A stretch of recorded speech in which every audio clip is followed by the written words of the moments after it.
Bright Tuty. Every student matters. Hi guys, welcome back to our lesson. So today we are going to look at chapter 17 of the economics section of your book, and the title for this chapter is called population. Now this term population is a very common term. You have heard of this term being used everywhere. On TV, newspapers, people talking about it, even you may have used it sometimes.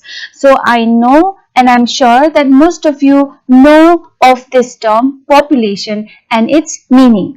But anyways, in this chapter we are going to look at the term population, what it means, what affects population, what brings changes to population, and why it is important. Alright? So, now in any country, in any area, in any part of the globe, okay, there are people living in that area. So, the number of people living in that area, that number is important to understand how many people live in that country or in that area.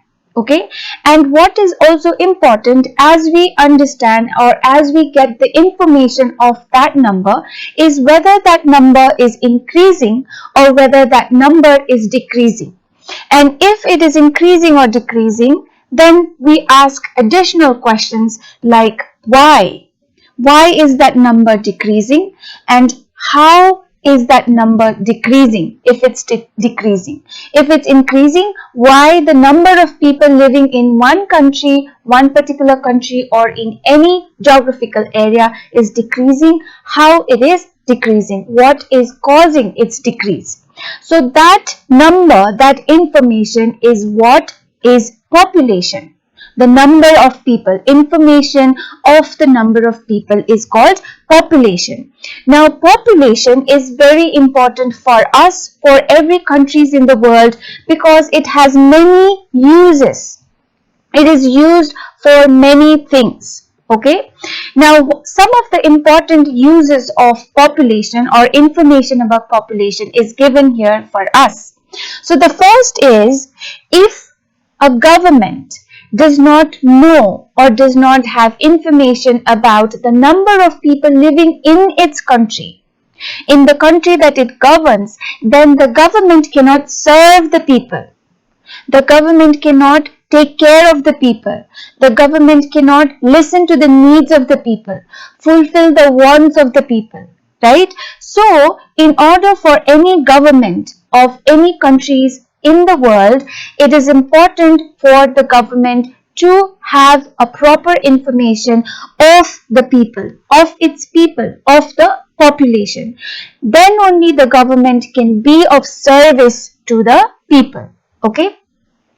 Now, without knowing how many people live in a country or how many people live in one particular state within a country or any region, the government or any other organizations cannot understand the need of the people for school, for education, for health care, or for even social security, for the protection of the people.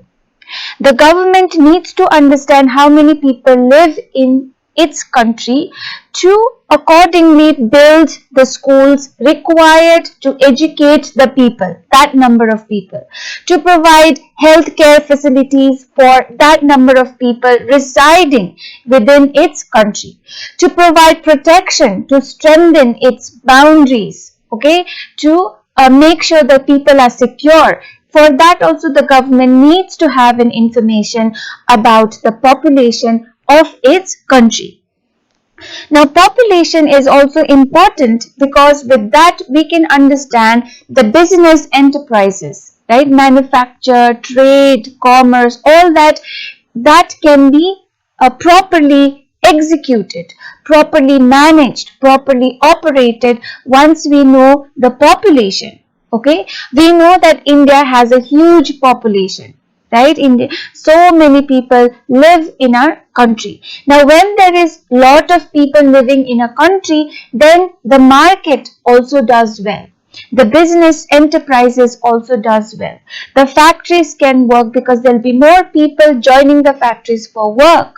There will be more laborers providing or joining their joining the industries, the factories, the businesses to provide service, to provide labor. Okay, so the information about population is also important for business purposes, for opportunities of jobs, right? According to how many people live in a country, then job opportunities can be created for the people. Okay, if the people are less, then the job opportunities, even if it's less, it's not a problem. But if the people are increasing day by day, the number of people living in India are increasing day by day, then the job opportunities should also be increased. How can the job opportunities increase? How can jobs be available to all the people living in our country? So all those can be understood, that can be managed, that can be properly looked after only after knowing the population of a country. Okay, and even crime rates, like for example, what kind of crimes are taking place, what kind of criminal activities are now happening in which part of the country. Okay, so those crime rates or the nature of the crime can also be understood after having information about population. Okay, now we understood that population is the number of people, right? So when you are asked what is population or define population, then we can say that population is a total number of persons in a political or geographical area, at any area and at any particular time. That is called population. Okay, now people are very important part of any country in the world. Okay, because people work, people produce, people manufacture, and people also consume goods and services. Okay, so everything that is produced for our well-being, for our daily life, those are produced by the people and those are consumed by the people. So produced for the people and consumed also by the people. So what we can understand is people is a very important human resource, right? So now people are very important human resource. They can provide manpower, they can provide labor, they can provide service so that the factories can be worked, so that manufacturing factories can produce more manufactured products like clothes, like biscuits, food, soap, etc. Okay, for that human beings or people are required. Okay, now for that population also plays a very important role. If a country, if a region, or if a small part of any geographical area in the world, if they do not have an understanding or information about population of that area, then they cannot understand or have an estimate of the manpower they have, and if they do not have, they cannot distribute that manpower wherever it's required, whether it's required to work in the factories, whether it's required to work in the offices, whether it's required to work in the agricultural sectors like for cultivation of crops, whether it's required in education spheres like teachers, professors, etc. So all that can be understood or that can be managed only after having an information on the or about the population, which then can lead to having an understanding of the manpower. Okay, so by now we have understood that population is the total number of people who are living in one geographical area at a particular time, and it is very important to have information about population because population can be used for many purposes. Okay, now moving on to the first topic. Here we'll look at census. Okay, so what is census? We learned about population. Population is the number of people. Now census is a process of counting those people. We said population is number of people, but census is when you count those people. Okay, those people living in a defined area, and when that number which is counted that is compiled into figures and transformed into useful facts, statistics and maps. That process is called census. Okay, so population not only is about number of people. Those number of people living in a country, living in a region needs to be counted head by head. Okay, this area has 20 males, 20 females. This area has 1005 families living, and each family has 5 to 8 people. So all that counts are maintained, and those counts are done, compiled, and then they're transformed into useful facts, statistics and maps to proper understanding of people and also of the area where they live. Okay, now these processes or census are taken by all countries in the world, and they are taken at regular intervals, meaning they don't take such counts every day.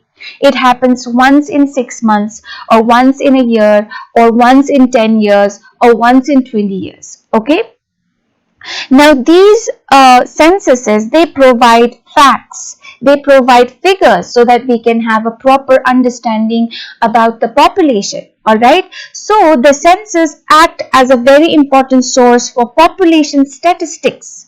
Statistics basically are numbers or figures that help us, that gives us proper numbers of people, proper numbers of gender of the people, occupation of people, etc. Okay, and census, again, just like population, has many usages. Okay, that these statistics provided by census can be used for various purposes.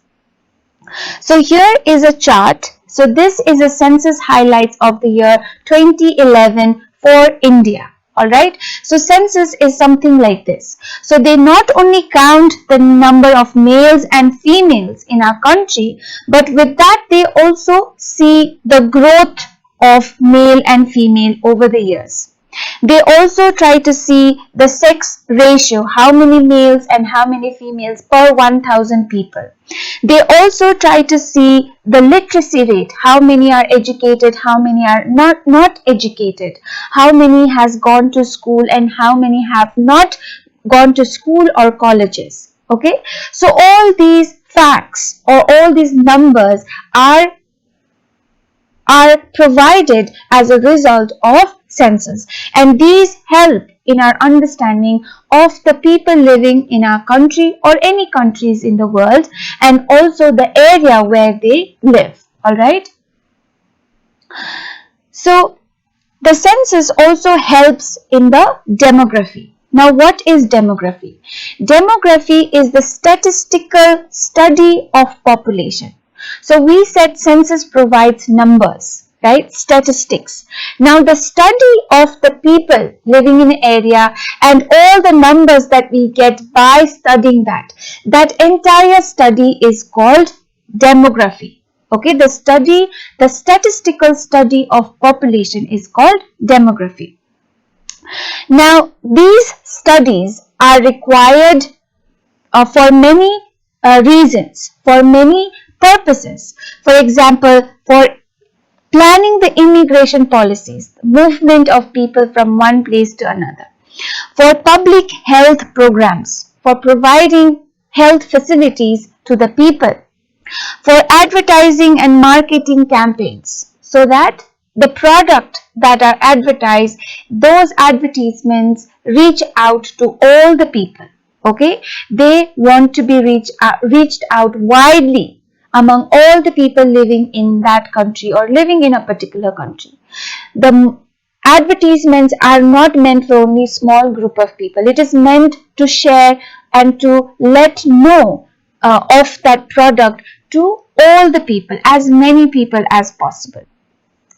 And the statistics or the census and demographic studies, they are important for many public and private activities as well. Okay, now the census, which we said, the process of counting the people and transforming those numbers into facts, those are conducted every 10 years. So in most cases most of the countries, they conduct census in every 10 years, once in 10 years. The similar manner, India also does the same thing.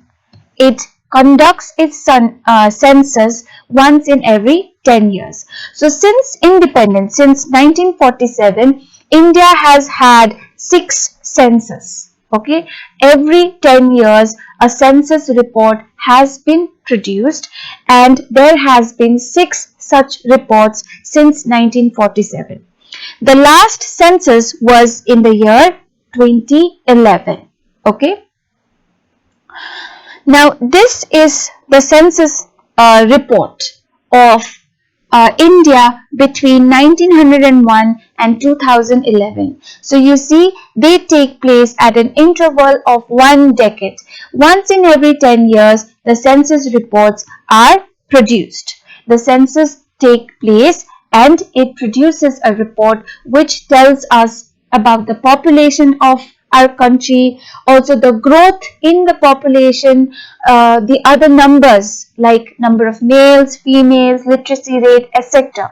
All these statistics, all these figures, all these demographic figures are provided by the census report.